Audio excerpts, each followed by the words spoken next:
My mom and pregnant wife are fighting over delivery room plans, and now I'm caught in the middle. My wife Sarah is currently 7 months pregnant with our daughter, and the journey to this point hasn't been easy.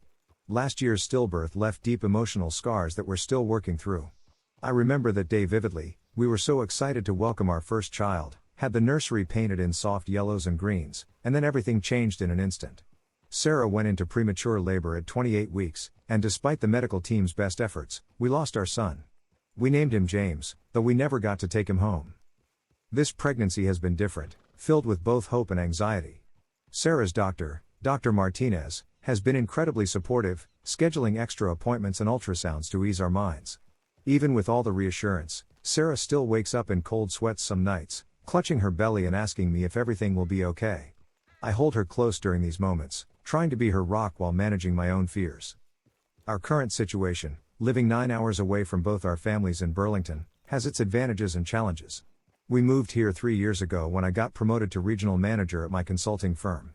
Sarah found a great job teaching second grade at a local elementary school, and we've built a comfortable life here.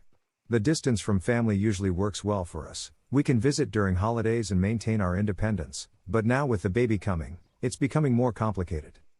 Linda, my mother-in-law, has been amazing throughout this pregnancy. She calls Sarah every other day, sends care packages with Sarah's favorite snacks and pregnancy-safe teas, and even drove up one weekend just to help us set up the nursery.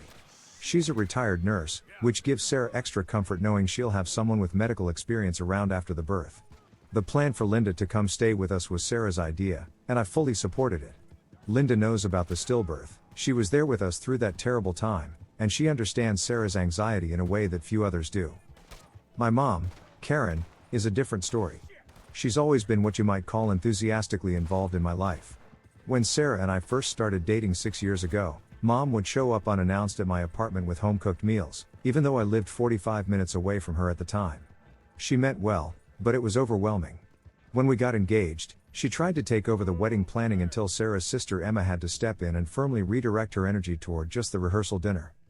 My sister Rachel's situation with her mother-in-law, Barbara, is a whole other level of family drama. Barbara showed up at Rachel's bridal shower with 6 of her bridge club friends, none of whom were invited, and proceeded to criticize everything from the decorations to the cake. She then gave a tearful speech about how Rachel wasn't good enough for her precious boy and how she'd never be able to take care of a baby properly. This was 3 years before Rachel even got pregnant, but it set the tone for their relationship. When Rachel had her baby, little Tommy, 6 months ago, she was crystal clear about not wanting Barbara anywhere near her hospital room. Mom fully supported this decision, even going as far as to act as a lookout at the hospital to make sure Barbara didn't try to sneak in. The irony of her current behavior isn't lost on me. Yesterday's phone call with Mom started innocently enough. She called while I was working from home, taking advantage of my company's flexible policy so I could be around more for Sarah. "Hey sweetie," Mom said, her voice carrying that familiar tone that meant she had something specific in mind. "I was just thinking about the baby's arrival. Your father and I were looking at hotels near your house." I knew where this was heading, but I tried to keep things light. "That's thoughtful, Mom, but remember what we discussed about waiting a few weeks?" "Oh, but honey, we found this lovely place just 10 minutes from the hospital. Your father already put down a deposit for the week of Sarah's due date. We thought we could be there in the waiting room, to welcome our granddaughter into the world." I took a deep breath, remembering the conversation Sarah and I had just had that morning about her latest nightmare. She'd dreamed that she was in labor and the delivery room was full of people taking photos and talking loudly, and she couldn't hear the doctor's instructions. "Mom, I know you're excited, but we need to stick to the original plan. Sarah needs space and time to recover, especially given what happened last time. Linda is coming because Sarah specifically asked for her mom's support during labor." That's when Mom started in about how unfair it was. "I'm your mother, David.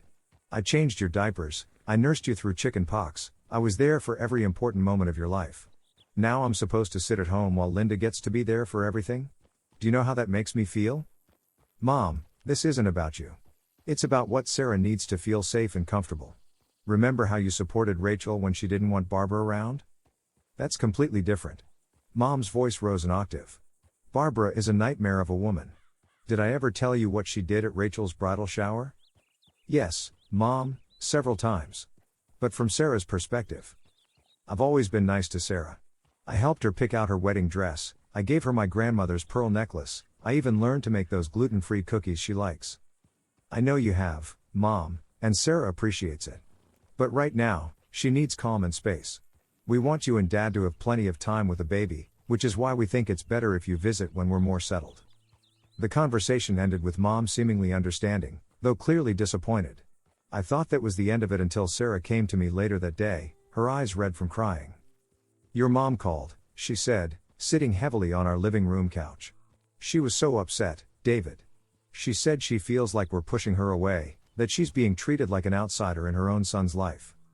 I felt my blood pressure rising. Sarah had just started sleeping better, the nightmares becoming less frequent.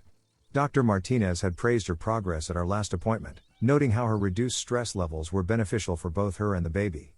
Now this. When I called Mom back, I tried to keep my voice steady despite my anger. "Mom, you can't call Sarah about this. She's already dealing with enough anxiety about the pregnancy. I just wanted her to understand how I feel. I'm going to be a grandmother too, you know." "I know that, but if you call her again about this, you won't see the baby for 2 months. And I'll add a month for every additional call." "David James Wilson," Mom gasped, using my full name like I was still 10 years old. "Are you threatening to keep my granddaughter from me?" "I'm setting a boundary, Mom. Sarah's health and well-being come first right now." That's when Dad got involved. He's usually the quiet mediator in family conflicts, preferring to stay in his workshop tinkering with his latest woodworking project rather than get involved in drama. But this time, he called me directly. "Son," he said, his voice carrying that disappointed tone I hadn't heard since I crashed his car in high school, "your mother is heartbroken. You can't use your child as a bargaining chip." "Dad, I'm not trying to hurt anyone. I'm trying to protect my wife and unborn child from unnecessary stress." "I understand that, but threatening your mother with not seeing her granddaughter? That's not the son we raised." The conversation went in circles after that, with Dad insisting I owed Mom an apology and me trying to explain the importance of maintaining a calm environment for Sarah. Meanwhile, Sarah's been texting me links to articles about stress during pregnancy and asking if maybe we should just let my parents come to the hospital.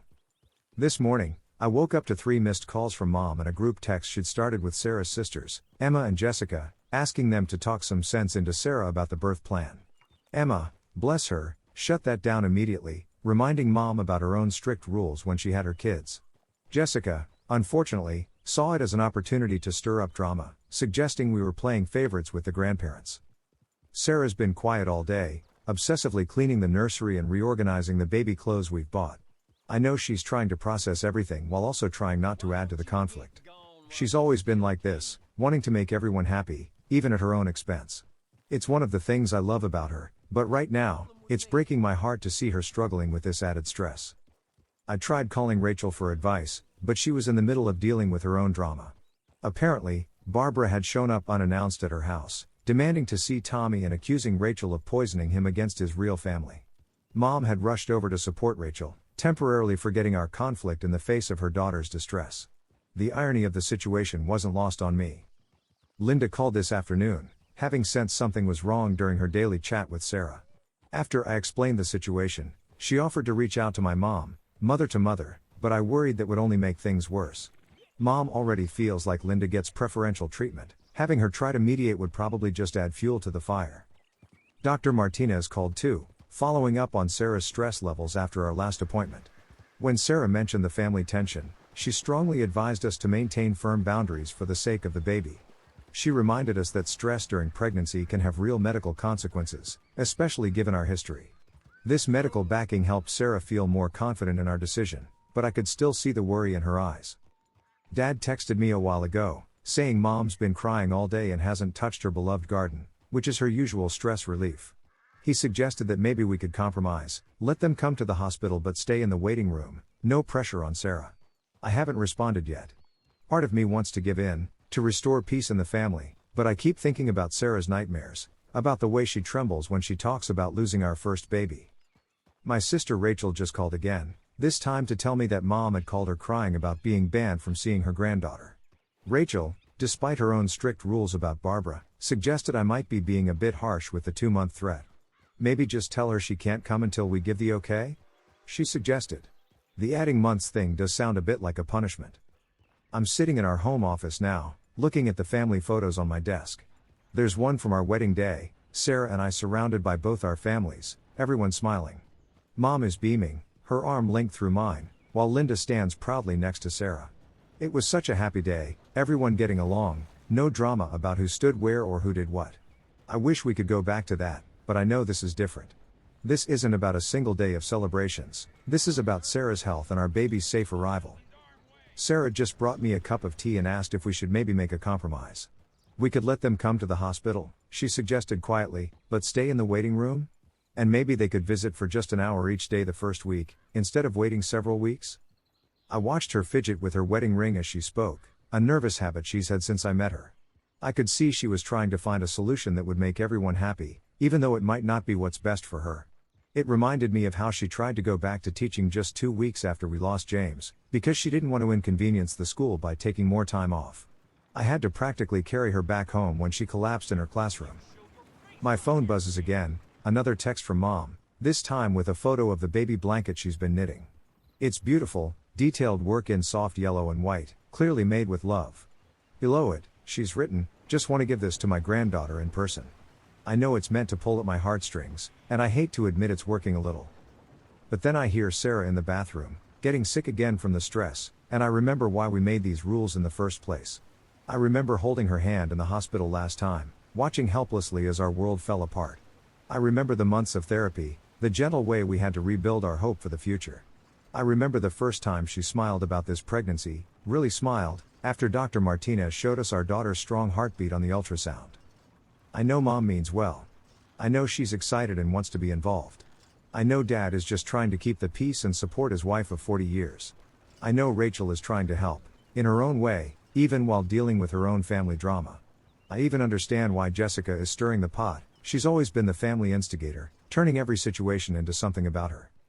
But right now, none of that matters as much as keeping Sarah calm and healthy for the next 2 months. We've come too far, been through too much, to risk anything now. If that means Mom has to be upset for a while, if it means Dad has to be disappointed in me, if it means dealing with Jessica's drama and Rachel's well-meaning but complicated advice, then so be it. I'll deal with the family fallout. I'll handle Mom's tears and Dad's disappointment. I'll manage Rachel's suggestions and Jessica's pot stirring. I'll even find a way to be diplomatic about Linda's presence versus my mom's absence. But I won't back down on this. Not when it comes to Sarah's health and our baby's safe arrival. I think about the nursery down the hall, painted in soft sage green this time instead of the yellow we used last time. The crib is ready, the tiny clothes are washed and organized, and the stuffed animals are arranged just so. Sarah spent weeks getting everything perfect, each item carefully chosen and placed with both hope and fear. That room represents so much more than just a space for our daughter, it represents our second chance, our healing, our future. Mom will eventually understand. Dad will come around. The family drama will settle, as it always does. But right now, my job is to protect my wife and unborn daughter, to create the calm, safe space they both need. Everything else can wait. I look down at my phone, at Mom's message about the blanket, and start typing a response. Something firm but kind, maintaining our boundaries while acknowledging her love and excitement. Because that's the balance I need to find now, being a good son while being an even better husband and father. It's not easy, but then again, the most important things rarely are. And somewhere in the back of my mind, I can't help but wonder if someday, years from now, I'll be on the other side of this situation, watching my own daughter set boundaries with her in-laws, remembering how it felt to be the son in the middle. But that's a worry for another day. Right now, I have a pregnant wife to comfort, a mother to manage, and a baby girl to protect. Everything else will have to wait.